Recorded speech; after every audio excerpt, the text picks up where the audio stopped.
Here's the thing. Everybody is good at something. If you're in business, you know how to solve a problem. Because if you don't really have a business.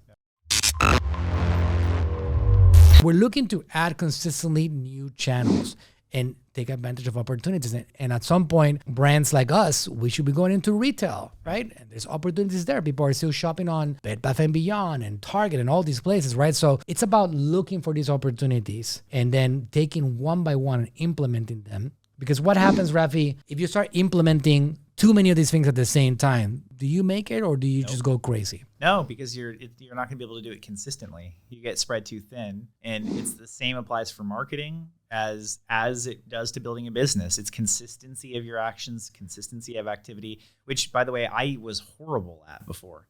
That was a lesson I had to learn very much the hard way. I was so good at going 1,000 miles an hour on the thing that I was doing, and all of that, and I would cause this great big thing, and then I would get tied up in something else, and then that area would just crash.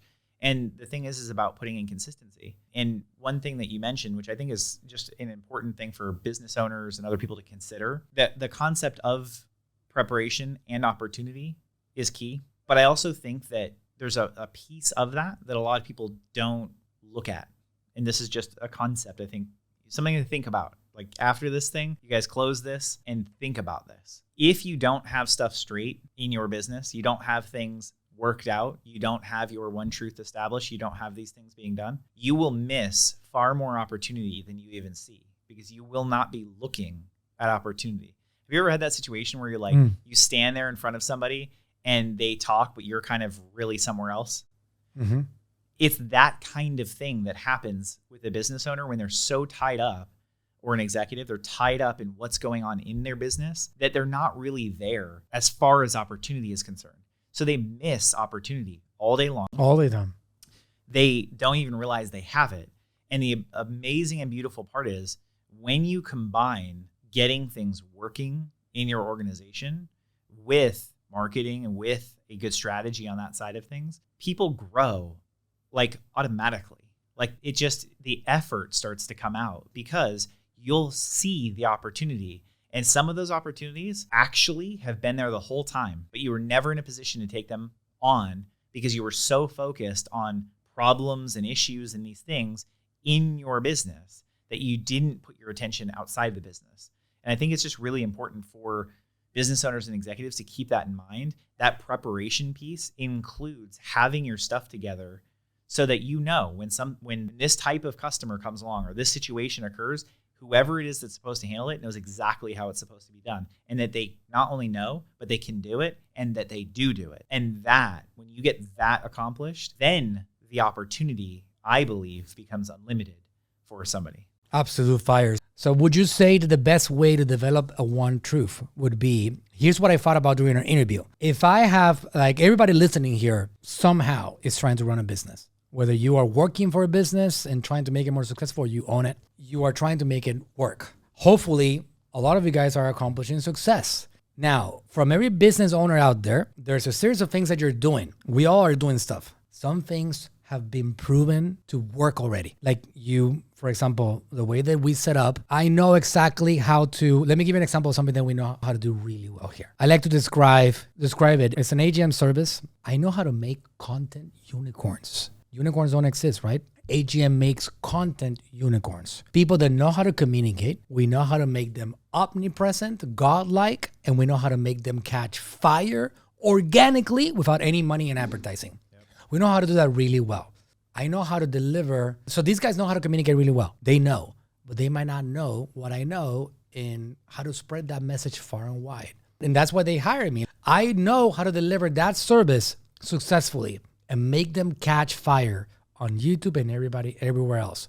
There's a process for it. I already figured it out, right? If somebody comes in and they want to keep on getting our help, because there's a lot of content unicorns out there. There's a lot of them that don't get discovered. I like to describe it as like, for every 𝗙𝗙𝗟𝗂𝗎 that we met, there's another 1,000 of them that we never met, that because they didn't figure out distribution. Yep. They just were great at doing what they were doing, but they never figured out how to get people to see them. So who knows how many basements are full of incredible art or music that we never discovered, right?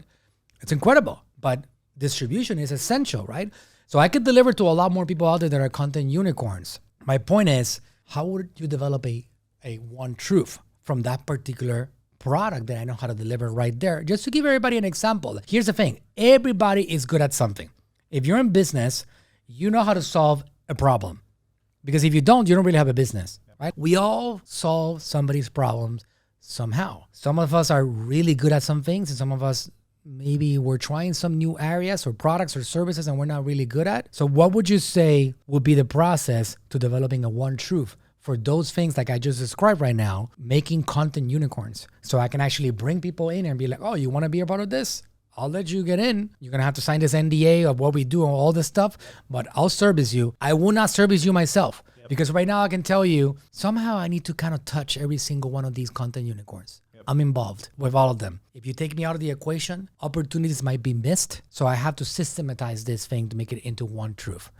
Just so we can give the audience some value. How would you go about building a one truth from something like that? Yeah. And what's interesting is that scenario you gave is actually very common. People have their secret sauce. They have their what's unique to them, right? I'm not saying that everybody builds content unicorns. I think that's pretty unique overall.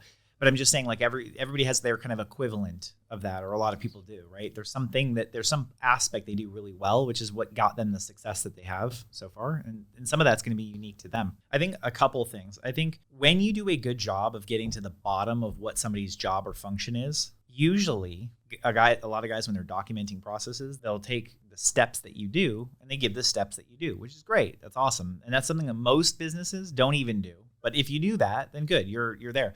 But then they wonder why, even when people have the steps that they do, it still doesn't result in the outcome that they want. And that is kind of like the scenario you were talking about, right? Like, there's some reason why an owner or a person has to keep touching these things, these particles, these cycles that come along. The delivery of this client, I have to keep being involved for some reason. I'd say underlying that, there's typically a fundamental basic. There's a few basics that are missing in the training with those people. There's a decision-making process that hasn't been uncovered yet. And I think when that gets uncovered and gets put there, then you give them not just the procedure part of it. Based on this and this and this and this data, here is how I make that decision. And so many times people tell people what to do, but they miss telling them how to decide what to do. So they tell them the what without getting into the decision-making process and what authority they have and what is that. How do you actually make the decisions related to it? And when you do that, all of a sudden you find a whole bunch of things that were on your plate are no longer having to be on your plate. If you're enjoying this content, please go ahead and subscribe. Help me comment below and let me know if you have any questions about marketing. And I'm on a mission to help as many of you as possible conquer the marketing world. So help me out. Subscribe, hit that button, hit that bell, get notified. Go ahead and subscribe right now.